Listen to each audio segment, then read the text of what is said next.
आपको पॉज करना है। तो बस वापस आप आके इसको ऑन करोगे ना, 4 सेकेंड से वापस ऐड हो जाएगा।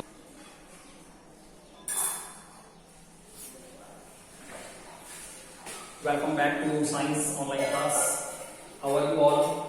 And I expect that you all are watching the videos and you are understanding it properly. That is the requirement actually. Why? Because right now you are in the 9th class and you are just making the base. Okay, that is going to be important for your upcoming classes and also for your future. Right now, see. This is the third lecture of the same chapter number 3, atoms and molecules. Right now we are knowing so much things about the atoms. Right now we have not started about the molecules. We will come further, no problem at all. Right now see what I have written, postulates of Dalton atomic theory. Dalton, ठीक है, ये Dalton है, Dalton नहीं है, Dalton, ठीक है। Postulates of Dalton atomic theory, Hindi में अगर इसको बोला जाए, पोस्टुलेट्स एक टिपिकल वर्ड है आपके लिए। पोस्टुलेट्स का मतलब आप समझ सकते हैं imagination, okay. In exact Hindi we call it what, अवधारणा, अवधारणाएं, ठीक है। Otherwise we can say imagination. हम लोग सोचते हैं ना कि ऐसा होता है, ऐसा होता है, it is same like that. Postulates of the Dalton atomic theory, ठीक है। Dalton is the name of the scientist. Dalton नाम के वैज्ञानिक ने एटॉमिक थ्योरी, एटम से रिलेटेड एक थ्योरी बताई और दिस इज द पोस्टुलेट्स। ये केवल एक अवधारणा थी, कोई एक्सपेरिमेंटल प्रूफ नहीं था। Right now see some of the points I have written here. और उन्होंने भी वही सारी बातें बताई, कुछ नई बातें हैं, कुछ चीजें वही हैं। And the different scientists, they are coming and they are giving their theories. It is like that. First point you can see, it is the same kind of the thing. All the particles of the matter, all the particles of the matter, either the matter is solid, liquid or gas, okay, are made by the very small particles. All the particles of the matter, either it is solid, liquid or gas, they have been made by the very fine kind of the particles, and these particles are called atoms. Already we are knowing. And atoms means indivisible. What is the meaning of indivisible here? Indivisible means the things which cannot be divided at all. Final stage, we have reached till the final stage. हम लोग एक final stage तक पहुंच गए हैं और उसके बाद उसको further divide नहीं कर सकते हैं। और लास्ट में जो एकदम छोटा सा पार्टिकल मिल गया, उसी को बोला गया एटम। एंड एटम्स का मीन्स होता है इंडिविजिबल। एटम्स नाम क्यों रखा गया? क्योंकि इसका मतलब ही होता था इंडिविजिबल। किस भाषा में होता था? लैटिन में, ठीक है। Latin is related to the Greece country. Latin is related to the Greece country, ठीक है। दूसरा पॉइंट, ठीक है, atoms can not be created, destroyed और डिवाइडेड। इस चीज को तो हम लोग एक्सपेरिमेंट के थ्रू भी प्रूफ कर चुके हैं कि, और यही जो चीज है, जो सेकंड वाला पॉइंट है ना, ये it is going to be important for you, क्योंकि ये पॉइंट आपको law of conservation of mass के बारे में भी इंडिकेट कर रहा है। Atoms can not be created, ना तो एटम को क्रिएट किया जा सकता, पैदा किया जा सकता, ठीक है, डिस्ट्रॉयड, ना ही इसको नष्ट किया जा सकता, और डिवाइडेड, और ना ही इसको और ज्यादा डिवाइड किया जा सकता है।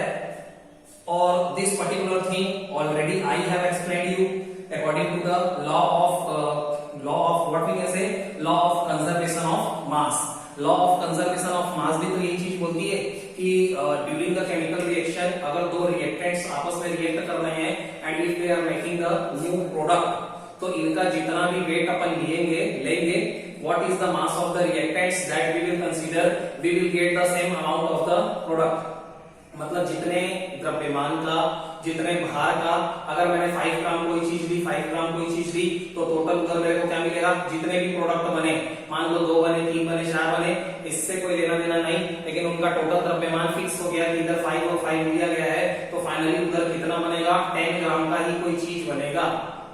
प्रोडक्ट कुछ भी बन सकता है, 1 2 3 4, एक प्रोडक्ट बन सकता है, एक से ज्यादा भी प्रोडक्ट्स बन सकते हैं, लेकिन उनका टोटल वेट, अगर इधर टोटल मैंने 10 ग्राम इनपुट में लिया है, सो आउटपुट में मुझे कितना देगा? 10 ग्राम ही देगा। सेम थिंग ही हैज सेड, 2 पॉइंट्स तो सेम है। Third, all the atoms of any element, रटना नहीं है, देखो हर चीजों को स्टार्ट किया करो एटम से। अब एटम्स किसका होता है, किसी एलिमेंट का ही होता है। एलिमेंट मतलब क्या होता है, तत्व। एलिमेंट के एग्जांपल क्या होते हैं, जैसे हाइड्रोजन, लिथियम, सोडियम, पोटेशियम। और एलिमेंट क्या होता है, एलिमेंट के अंदर बहुत सारे एटम्स होते हैं और उन्हीं एटम्स से मिलकर के क्या बनता है, एलिमेंट बनता है। और मैटर के बारे में बात करते हैं तो मैटर तो बहुत बड़ी चीज हो गई, क्योंकि मैटर के अंदर एलिमेंट भी आते हैं, मैटर के अंदर कंपाउंड भी आते हैं, मैटर के अंदर मिक्सचर भी आता है। मैटर ही एक्चुअल में एलिमेंट, कंपाउंड और मिक्सचर में डिवाइड होता है। तो चीजों को समझो। All the atoms of any element, किसी भी एलिमेंट का कोई एटम जो है, आर आइडेंटिकल।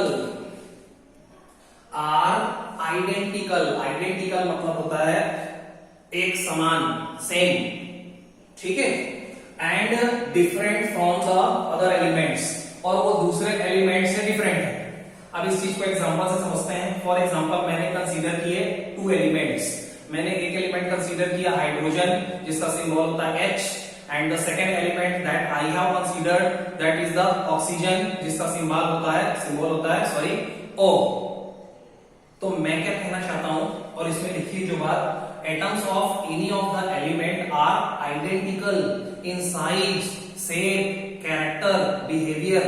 मतलब ये मान लिया जाए कि अगर मेरे पास हाइड्रोजन का एलिमेंट है और उसके अंदर मान लो 100 एटम्स हैं। कितने एटम्स हैं, 100। तो जो 100 के 100 एटम्स हैं, 100 एटम्स जो हैं, वो सभी आइडेंटिकल हैं, सभी सेम साइज के हैं, सभी का द्रव्यमान सेम है, सभी का साइज सेम है, सभी का कैरेक्टर सेम है, सभी का बिहेवियर सेम है। मतलब एक एलिमेंट के अंदर जितने भी एटम्स होते हैं, चाहे 1 हो, 2 हो, 3 हो, 4 हो या 1000 हो, सभी सेम होते हैं, आइडेंटिकल होते हैं, मतलब सेम होते हैं। But they are different from the other elements. लेकिन हाइड्रोजन के एटम और ऑक्सीजन के एटम के बीच में डिफरेंसेस हो सकते हैं, विभिन्नताएं हो सकती हैं। What is that? अगर मैं बोलता हूं कि मेरे पास ये एक हाइड्रोजन है, इसके अंदर जो एटम प्रेजेंट है, और ऑक्सीजन एलिमेंट है, उसके अंदर जो एटम प्रेजेंट है, हाँ ये पॉसिबल है कि इसका एटम और इसके एटम के बीच आपको डिफरेंस देखने में मिलेगा, size wise, shape wise, character wise, behaviour wise. मतलब डिफरेंट एलिमेंट का एटम डिफरेंट हो सकता है, लेकिन सेम एलिमेंट के जितने भी एटम्स होते हैं actually they are same to same. Next 4 point, atom of any element always combined मतलब होता है जुड़ना, in the whole number ratio, whole number के रेशियो में ही जुड़ता है, टू फॉर्म द कंपाउंड, किसी कंपाउंड को बनाने के लिए। इसका मतलब क्या हुआ भैया? इसका मतलब ये हुआ कि अगर मैं बोलता हूं वाटर का, this is the water compound है कि नहीं? हाँ, कंपाउंड का मतलब होता है जो 2 या 2 से ज्यादा एलिमेंट से के रिएक्शन से बनते हैं, उनको बोला जाता है कंपाउंड। ये हाइड्रोजन और ऑक्सीजन 2 डिफरेंट एलिमेंट के आपस में रिएक्ट करने के बाद बना है, तो ये क्या है? वाटर का कंपाउंड है। चीजों को फिर से पढ़ते हैं। Atoms of any element of or the different element, they always combined in a whole number ratio। वे हमेशा होल नंबर के रेशियो में ही एक दूसरे से कंबाइंड होते हैं, टू फॉर्म द कंपाउंड, किसी कंपाउंड को बनाने के लिए। अगर मैं आपसे एक सवाल पूछूं कि यहाँ पे हाइड्रोजन और ऑक्सीजन 2 डिफरेंट एलिमेंट हैं और ये किस रेशियो में एक दूसरे से जुड़ते हैं, तो आप मुझे बताएंगे ये रेशियो में जुड़े हुए हैं 2:16। ये मैंने कल भी बताया था। अब आप बोलोगे यहाँ पे 2 कैसे आया? क्योंकि हाइड्रोजन का एटॉमिक मास होता है 1, 2 हाइड्रोजन की वजह से हो गया 2, और ऑक्सीजन का एटॉमिक मास होता है 16। अब इसको कट भी कर देते हैं, क्योंकि रेशियो के अंदर क्या होता है? रेशियो मतलब होता है अपॉन, 2/16 को आप काट भी सकते हैं। यस, 2 1 जा 2, 2 8 जा 16, तो आपको रेशियो मिलेगा 1:8। मतलब होल नंबर है कि नहीं? हाँ, होल नंबर कहां से स्टार्ट होते हैं बेटा? 0 से। 0 1 2 3 4 5 6 8 इंफिनिटी। तो जितने भी एलिमेंट्स होते हैं, जब वो आपस में किसी कंपाउंड को बनाते हैं रिएक्ट करके, तो उनका जो भी रेशियो मिलेगा, उनके एटम्स का या उस एलिमेंट का आपस में जो भी रेशियो मिलेगा, वो रेशियो हमेशा आपको एक होल नंबर ही मिलेगा। दूसरा एग्जांपल ले लेते हैं। Look here, for example I am considering the sodium chloride NaCl, ठीक है। यहाँ पे Na क्या है? Na का एक्चुअल में होता कितना है? जितना भी होगा हो, मतलब ये आपको क्या मिलेगा, होल नंबर के रूप में ही मिलेगा। चलो ठीक। NaCl कैसे बना हुआ है, आयन से बना हुआ है, ठीक है, ये +1 होता है, ये -1 होता है, तो 1:1। तो इस तरीके से ये किस रूप में है, हमेशा ये होल नंबर के रेशियो में ही आपको फॉर्म होंगे, मिलेंगे। Right now see the next thing. So these are the 4 points which Dalton had said. उन्होंने 4 पॉइंट बताए, 2 पॉइंट तो सेम बताए, which were already discussed about by the so many different scientists like Leucippus, like Democritus, like Canard, like Pacadu cation। मतलब जितने भी scientist लोगों ने बात करी थी, उन्होंने यही बात बताई थी, सेम कॉमन थिंग्स था। इंडिविजिबिलिटी ऑफ द मैटर के बारे में बात हुई, ये बोला गया कि मैटर को और फर्दर डिवाइड नहीं कर सकते, एक छोटा पार्टिकल होता है उसी को एटम बोला जाता है, और ये एटम ही वो चीज होती है। फिर एटम से रिलेटेड और भी बहुत सारी बातें थी। आफ्टर दैट कुछ थ्योरीज निकाली गई कि एटम को और अच्छे से, एटम के बिहेवियर को अच्छे से अपन आइडेंटिफाई कर सकें। बट यहाँ पे जो 4 पॉइंट हुए, that I have explained you. Right now see the next thing, drawbacks of Dalton atomic theory. Drawback of Dalton atomic theory. अच्छा, ड्रॉबैक मतलब क्या होता है, ड्रॉबैक्स मींस होता है बेटा कमी। ड्रॉबैक्स मींस होता है शॉर्ट कमिंग्स, कमियां। डाल्टन एटॉमिक थ्योरी की कौन कौन सी कमियां पाई गई, समझना। First, Dalton said that atoms are the smallest indivisible particle. Dalton ने ये बोला कि एटम सबसे ज्यादा छोटे इंडिविजिबल न डिवाइड किए गए पार्टिकल्स हो सकते हैं of the matter. But in the modern times, लेकिन भैया आज के समय में अगर हम लोग बात करें तो एटम स्मॉलेस्ट पार्टिकल नहीं है। एटम भी बहुत सारे छोटे छोटे स्मॉलेस्ट पार्टिकल से मिलकर के बना हुआ है। Atoms are also made by the so many different smallest particle, जिनको हम किसके नाम से जानते हैं, एक तो प्रोटॉन के नाम से जानते हैं, एक तो न्यूट्रॉन के नाम से जानते हैं, एक तो इलेक्ट्रॉन्स के नाम से जानते हैं।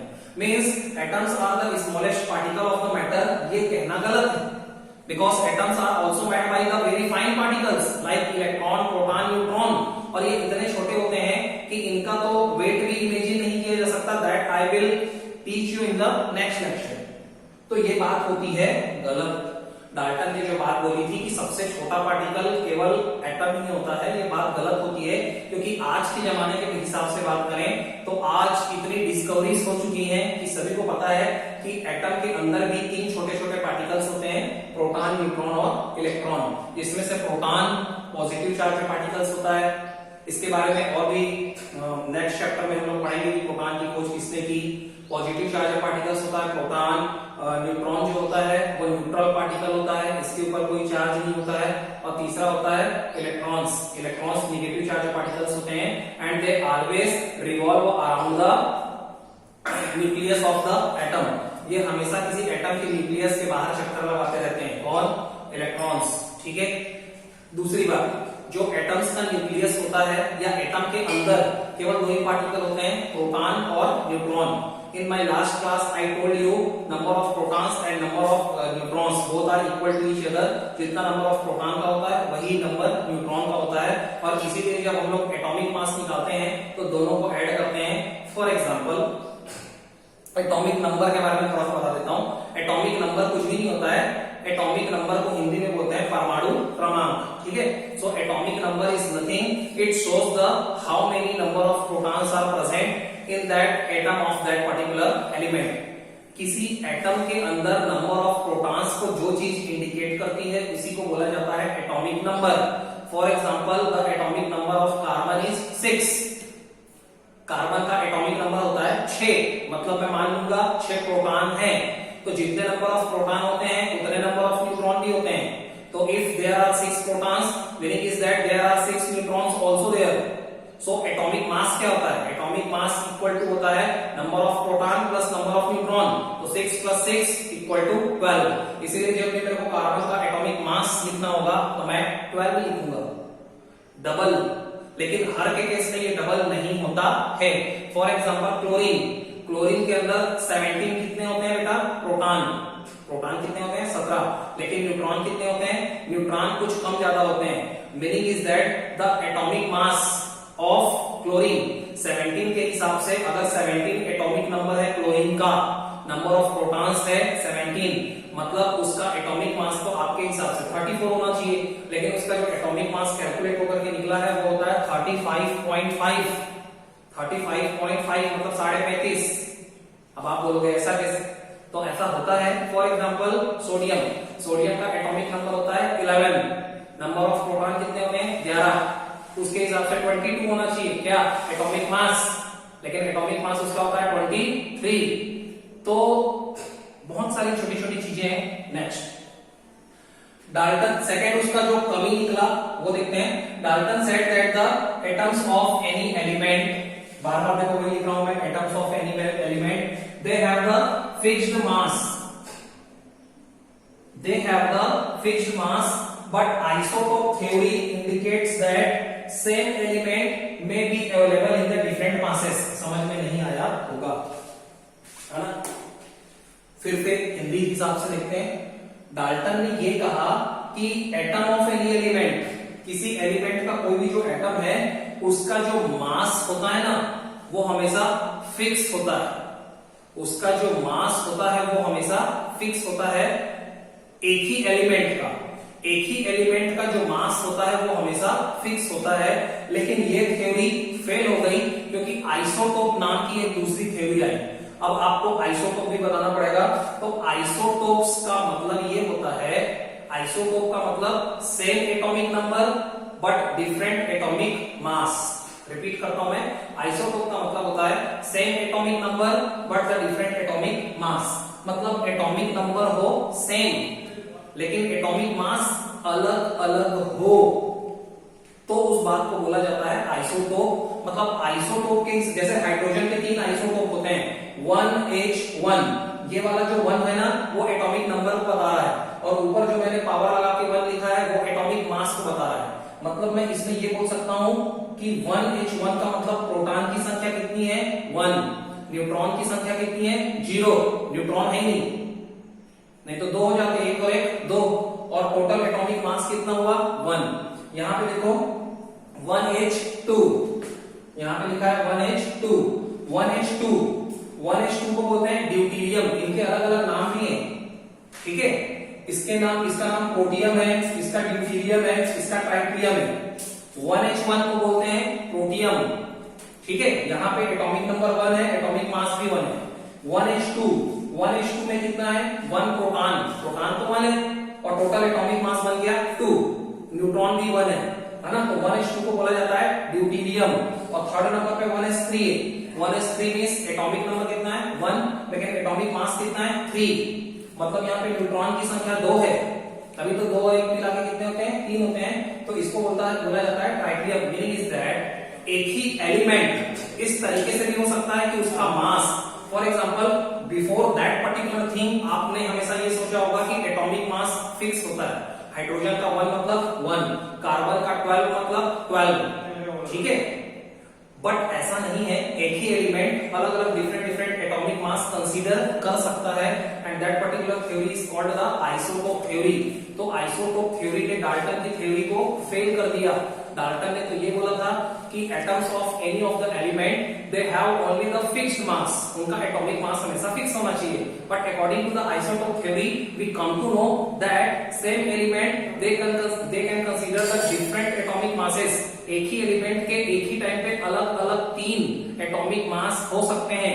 एटॉमिक नंबर सेम होते हुए भी 3 डिफरेंट एटॉमिक मास हो सकते हैं, क्योंकि उनके न्यूट्रॉन्स का जो नंबर है वो डिफर हो रहा है। किसी के केस में न्यूट्रॉन 0 है, किसी के केस में 1 है, किसी के केस में 2 है।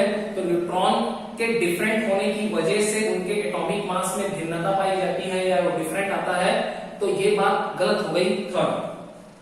थर्ड देखो, Dalton said that the atoms of the different element, इस बार डिफरेंट एलिमेंट्स के बारे में बात की जा रही है, दे have the different atomic masses, ठीक है। डाल्टन के एटॉमिक थ्योरी से ये बात समझ में आई, if we are considering the 2 different elements, हम लोग अगर 2 डिफरेंट एलिमेंट्स के बारे में बात करें तो उनका एटॉमिक मास तो अलग अलग ही होगा। बिल्कुल बात सही। अगर मैं बोलता हूं कार्बन का 12 होता है, ऑक्सीजन का 16 होता है, ठीक है। तो 2 अलग अलग एलिमेंट हैं, उनके एटॉमिक मास हमेशा डिफरेंट होते हैं, ये बात डाल्टन ने कही थी। बट एक और थ्योरी आई आइसोबार। जिस तरीके से आइसोटोप होता है उसका जस्ट उल्टा होता है आइसोबार। आइसोबार का मीनिंग आप समझ लें, आइसोबार मतलब same atomic mass same but the different atomic number. Atomic number अलग अलग हो, एटॉमिक मास सेम हो। तो आप ये सोचो, एटॉमिक मास को छोड़ो थोड़ी देर के लिए, एटॉमिक नंबर अगर डिफरेंट होगा तो एलिमेंट भी क्या होंगे, अलग अलग हो जाएंगे, क्योंकि एक एटॉमिक नंबर के लिए एक एलिमेंट होता है। जैसे फॉर एग्जांपल कार्बन का 6 होता है तो 7 किसका होता है एटॉमिक नंबर, नाइट्रोजन का होता है। तो 8 किसका होता है एटॉमिक नंबर, ऑक्सीजन का होता है। मतलब आइसोबार थ्योरी ने ये बता दिया कि दो अलग अलग एलिमेंट के भी एक ही एटॉमिक मास हो सकते हैं। और डाल्टन ने क्या बोला था, डाल्टन के अकॉर्डिंग तो ये बात थी ना कि different elements they have the different atomic mass. Isobar theory ने ये बता दिया different elements they also have the same atomic mass. इसका मैंने एग्जांपल वैसे यहाँ पे लिखा नहीं है, लेकिन होता है जैसे कार्बन और नाइट्रोजन, एक का एटॉमिक नंबर 6 है, एक का एटॉमिक नंबर सेम है। ऐसा भी होता है कि स्थिति में कि दोनों के एटॉमिक मास सेम हो जाए। क्यों? बिकॉज नंबर ऑफ न्यूट्रॉन्स जो होते हैं वो डिफरेंट हो सकते हैं। तो आइसोटोप और आइसोबार की थ्योरी ने डाल्टन के एटॉमिक थ्योरी को पूरी तरीके से फेल कर दिया। आइसोटोप ने इस बात को फेल कर दिया कि एक ही एलिमेंट का एक ही एटॉमिक मास होता है, ऐसा जरूरी नहीं है। एक ही एलिमेंट अलग अलग एटॉमिक मास कंसीडर कर सकता है due to the different number of the neutrons. दूसरी बात क्या फेल हो गई, डाल्टन ने यह भी बोला था कि डिफरेंट एलिमेंट्स के जो एटॉमिक मास होते हैं वो तो डिफरेंट ही होते हैं, लेकिन आइसोबार की थ्योरी ने यह भी बता दिया कि डिफरेंट एलिमेंट्स के भी एक ही एटॉमिक मास हो सकते हैं। ठीक है, दो अलग अलग एलिमेंट के भी एक ही एटॉमिक मास हो सकता है because of again the variation in the number of neutrons. तो इस तरीके से ये दोनों थ्योरी फेल हो गई and this were the shortcomings and you can say the drawbacks of the Dalton atomic theory. यहाँ पे थोड़ा सा मैं फिनिश करता हूँ। Some of the so many things I will discuss in the next lecture. Till then all the best.